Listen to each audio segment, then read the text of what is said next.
questions that have been submitted by people here on the call with us.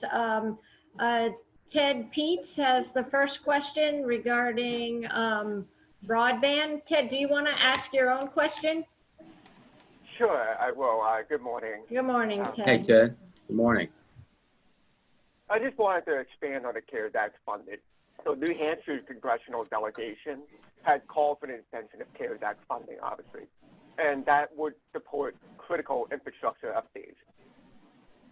So the CARES Act money in New Hampshire can be used to expand broadband in New Hampshire. However, Rhode Island does not qualify because we have good enough broadband. Yeah. A lot of Rhode Island has at least 25 megabits per second down, 3 megabits per second upload speed. So the FCC declares that we're not really eligible for federal funding. So that leads to really my question is, the FCC's definition of what broadband is really actually sadly outdated. To say that 3 megabits per second upload speed is not good enough in the year 2020, especially when so many people need it for telehealth, for distance learning, moving to the cloud economy.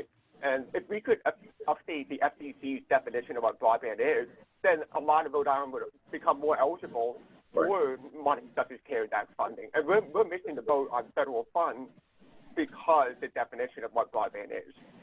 And that's my question. Well, your question's excellent, and you're exactly right. The FCC has been behind the curve in terms of modernizing their approach to broadband and modernizing their approach to what is sufficient. They have an old definition. They haven't worked it. They should change it. What we've tried to do with 2 pieces of legislation is to provide direct assistance to states regardless of the FCC criteria. One is Senator Wyden's legislation, which basically would provide resources directly to families, both cash and some additional support so that they could connect. The whole goal is to get everyone connected. The second legislation is sponsored by Senator Markey of Massachusetts, and that would be more institutionally based. That would give resources and money to libraries and schools so that they have the equipment to participate. Then there's also the possibility, instead of direct FCC grants, that this is one of those areas where they're under this COVID fund that we just talked about. The governor might have the possibility of providing some resources to particularly institutions in terms of getting schools up to speed with the right technology, the right equipment, et cetera.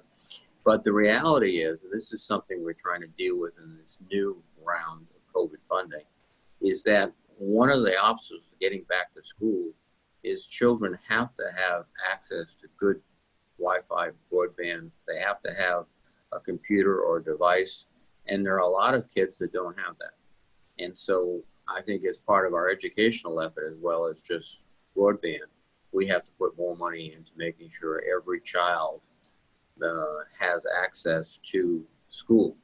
And that's something we're trying to work on. And that's one of the frustrating things about, leaving without passing that HEROES bill or variation of it.